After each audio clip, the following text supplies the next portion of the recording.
Today we're going to cover what I consider to be the 5 golden rules of pickleball. Now, these aren't the basic rules of pickleball, such as what's in, what's out, what are the boundaries of the court, how do I start the point, how do I score, and things like that. These are the golden rules of pickleball if you want to be out there playing your best game. You're going to have to apply these principles every time you go out on the court in order to play your best so that you give yourself the best chance of winning. I'm Nicole Havlicek. This is PrimeTime Pickleball. Let's get into it. Missing one of our videos is like missing an easy put-away. Don't let that be you. Subscribe now. Rule number 1 is to have your body fully engaged in the game. Now, what does this mean? This means move your feet, split step, have good footwork getting to the ball, but also have good footwork between when you're hitting the ball and the next time you hit the ball, meaning your recovery footwork. Also, another key component of having your body fully engaged is have your eyes watching the ball as much as you can. That is relatively easily done from the baseline when you have quite a bit of time because you're sending the ball quite a distance and it's also coming back from more of a distance. Even if they're up at the net, you do have time to more or less watch the ball almost all the way into your paddle and coming off. So you can't see contact because that's happening too quickly for the eye to see, but you can watch it coming in and going out. When you're at the net, that's a little bit of a different story. You're going to have your eyes more towards your opponent if you're in a quick shootout because your eyes can't move back and forth that quickly on a quick volley exchange. If you're dinking, you have time to watch the ball more closely. Now, last but certainly not least, when it comes to golden rule number 1 about having your body fully engaged is you want to breathe. But you have to breathe in a specific way. So generally speaking, when you're loading up for your shot, getting yourself set with your take back, you're going to be inhaling, and then as you swing and release your shot, you're going to be exhaling. You want to be doing that on every shot. And of course, you may need to breathe in between shots, but the rhythm as you're hitting should be inhale to prepare, exhale to strike. If you're enjoying this video, please go ahead and hit that like button and subscribe to this channel, and also hit that notification bell icon so you can be notified anytime we release a new video. Golden rule number 2 is consistency. You have to make your shots in order to win. There's really no way around that. So it's better to sacrifice a little bit of power for the sake of making the shot. So take 20 or 30% off your shots and make them more often than not. Along with taking a little bit of pace off the ball, you may also want to give yourself more buffer from the lines. So depending on how accurate you are, you may need more or less buffer, but you never really want to be aiming directly for the line. You want to give yourself a little bit of cushion and margin from error from the lines and also from the net. So clear the net by some. Don't just be scraping by on everything. And again, the more accurate you are, the less buffer you need. All the shots you're going for should be well within your skill set. So you should be relatively confident that you can make that shot 9 out of 10 times. If you're only going to make the shot that you're going for 3 out of 10 times, you can't go for that shot. Play within your skill set when the point is on the line. So get to work on your game, shore up your weaknesses, make your strengths into weapons. If you have an hour or so to practice, spend maybe the first 2/3 or so of that time stabilizing the shots that you're not so good at. And then for the last third of your practice, work on your favorite shots, your weapons, to really make those weapons a devastating force in your game. So you want to work on obviously both your weaknesses and your strengths, and that's a nice way to divide your time. But the key thing is when you're out there playing, you must make your shots. The team who doesn't make their shots doesn't win. The team who makes their shots wins. It's really that simple. So it's better to keep the ball in the court and have an average shot rather than go for that fancy shot and be missing it every other time. When you implement the tips we're sharing in today's video, we're confident it will help your game. As helpful as these tips are, they're only part of the story when it comes to playing winning doubles pickleball. If you want to learn all the strategies you'll need to dominate the doubles court, then you'll want to check out our complete doubles system so you have a clear A to Z plan to follow. Because when you have a clear and proven plan, you can confidently and systematically win more points in games and have more fun on the court. Go to doublesystem.com today to learn all about it. All right, let's get back to today's video. Golden rule number 3. Have a plan. So when you're out there, be proactive, not reactive. Go out on the court and have an idea as to what you're going to do with each shot. When they come here and I get this shot, I'm going to do this. If they go here and I get this type of shot, I'm going to do that. And if that's working, great, keep going with that plan. If it's not working, read and adjust. Give them shots that they don't like to hit and try to set yourself up to receive shots that you do like to hit. You want to be intentional and impose your will on your opponents.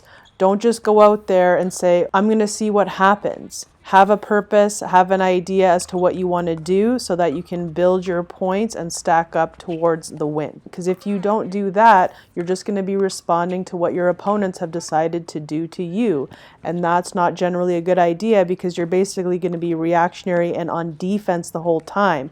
And that's not what you want. You want to be dictating and be on offense and imposing yourself and your strengths onto their weaknesses. And on to golden rule number 4, and that is stay positive with yourself in singles and in doubles, and with your partner in doubles.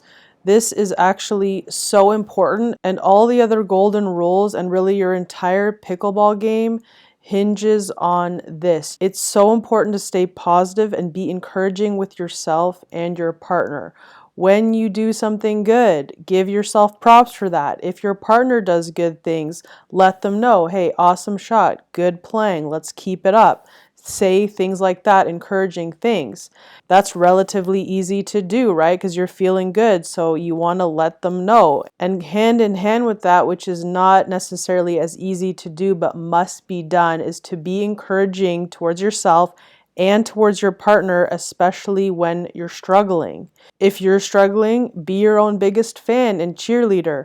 If you missed an easy shot, no worries, I'm going to get the next one. If you're in a bit of a lull and you've played 2 or 3 not so great points, do a little bit of jumping up and down, get yourself energized, pump yourself up. Come on, let's go, let's turn this around. Say that to yourself.